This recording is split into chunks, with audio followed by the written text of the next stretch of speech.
Questione acqua inquinata, i famosi PFAS. Oggi si è svegliato, buongiorno, ben svegliato, il governatore Zaia dicendo che, visto che Roma non mette i limiti, allora la Regione Veneto farà la sua parte. Balle enormi e ciclopiche che usate per fare campagna elettorale sulla vita delle persone. Perché dico questo? Adesso ve lo dimostro e ci renderemo tutti conto, tutta Italia deve rendersi conto che governatore di cartone abbiamo in Veneto, si fa solamente bello sulla stampa, strumentalizza i problemi dei veneti per cercare un trampolino della politica e della comunicazione nazionale senza mai andare a risolvere i problemi. Adesso invece vi dimostro qual è il lavoro che dal 2013 il Movimento 5 Stelle è andato a affrontare in maniera concreta. Il 18 marzo del 2015 io personalmente ed altre persone del Movimento 5 Stelle abbiamo fatto un esposto per appurare chi avesse inquinato quell'area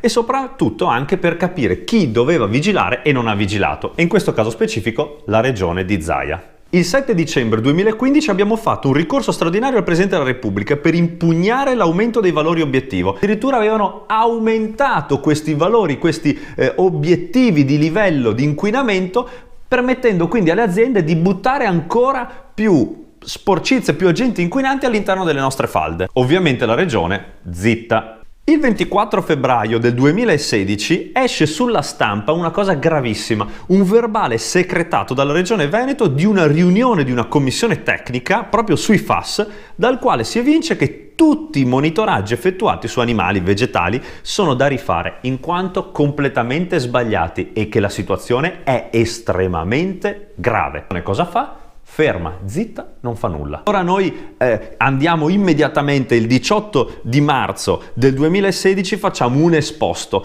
contro i componenti della Regione Veneto, di questa commissione tecnica regionale per i FAS, per omissione e rifiuto di atti di ufficio, con l'aggravante ambientale. Aggiungersi in più l'azione del senatore Cappelletti, che il 25 marzo 2016 presenta un esposto alla Corte dei Conti, a carico sempre della Regione Veneto, quella governata da Zaia, che si è svegliato oggi, dicendo che hanno buttato via 450.000 euro, perché infatti sono i soldi che avrebbero utilizzato per analizzare se c'erano FAS, e loro stessi dicono che non sono serviti a nulla perché hanno sbagliato ad utilizzarli. L'8 aprile del 2016 presentiamo un esposto completo con le perizie sanitarie ed ambientali alla Procura di Vicenza, perché l'esposto di prima era stato archiviato senza che ci dicessero nulla. Andiamo a presentarlo con Luigi Di Maio, con i parlamentari, con i consiglieri comunali e con noi regionali, e andiamo a farlo perché la regione non si sta muovendo, anzi cerca in tutti i modi di svilire e darci dei pazzi, degli allarmisti, come se il problema non esistesse. Infatti non dimentichiamoci che noi a gran voce da anni chiediamo che la regione intervenga perché può farlo e non lo sta facendo, di introdurre immediatamente limiti,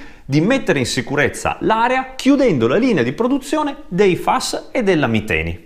Ci hanno detto di tutto, ci hanno insultato, ci hanno detto che eravamo dei terroristi, ci hanno detto che eravamo degli allarmisti. A me personalmente la Regione Veneto mi ha detto che voleva addirittura denunciarmi per procurato allarme. Denunciare me perché ho avuto il coraggio di dire a tutti i veneti che la regione non stava facendo il suo dovere e che stava lasciando 350.000 veneti esposti a un pericolo gravissimo. Nel 2013 dicevano che avevano già fatto tutto il possibile, che non c'era nient'altro da fare. Questo diceva Zaia, i suoi assessori e i dirigenti. E oggi di colpo si svegliano. Sapete perché si svegliano oggi? Oggi si svegliano perché sono in campagna elettorale. Esattamente per quello, perché c'è la campagna elettorale del referendum per l'autonomia. E visto che servono i voti e serve fare belle promesse che non verranno purtroppo mai mantenute, o meglio, noi speriamo che vengano mantenute, ma purtroppo fino ad oggi non sono mai state mantenute. Siccome hanno bisogno di questi voti, adesso si va sui giornaloni nazionali dicendo che si farà qualcosa. Beh, finalmente speriamo noi che si faccia qualcosa.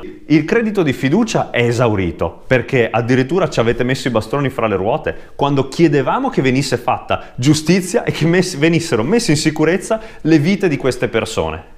Ora speriamo solamente che dopo queste chiacchiere, diatribe e lotte di bolli e timbri con Roma, veramente la regione abbia voglia di fare qualcosa e Zaia la smetta di raccontare ai giornali delle favole che in verità non esistono.